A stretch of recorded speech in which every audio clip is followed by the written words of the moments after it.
അതുകൊണ്ട് ഹബീബേ അങ്ങ് ക്ഷമിക്കണമേ. ഫസ്ബിർ ഫഇന്ന വഅദല്ലാഹി ഹഖ് വലാ യസ്തഖിഫന്നക അല്ലദീന ലാ യൂഖിനൂൻ. അതുകൊണ്ട് നബിയെ ക്ഷമിക്കണം, ക്ഷമ വേണം, നന്നായി ക്ഷമിക്കണം. നമ്മുടെ വിദ്യാർത്ഥിനികൾ ക്ഷമിക്കണം, നല്ല ക്ഷമ വേണം. കൾച്ചറിൻ്റെ, സംസ്കാരങ്ങളുടെ, പുതിയ ചിന്തകളുടെ വേലിയേറ്റങ്ങൾക്കിടയിൽ പിടിച്ചു നിൽക്കാൻ നമ്മുടെ വിദ്യാർത്ഥിനികൾക്ക് കഴിയണം, യുവതലമുറക്ക് കഴിയണം, നമുക്കൊക്കെ സാധിക്കണം. അല്ലാഹു റബ്ബുൽ ഇസ്സത്ത് ഇസ്തിഖാമത്ത് കൊണ്ട് അല്ലാഹു നമ്മൾ അനുഗ്രഹിക്കട്ടെ.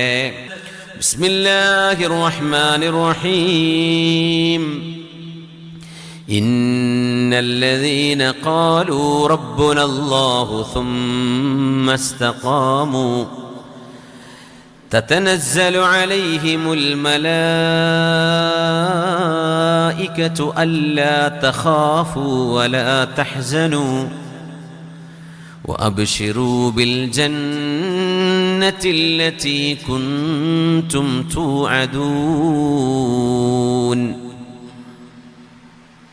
ആരൊക്കെയാണോ നേർമാർഗത്തിൽ അടിയുറച്ച് നിലനിന്നു പോന്നത്, ഇന്നല്ലദീന ഇസ്തഖാമു, കുറച്ചു കാലം നേർവഴി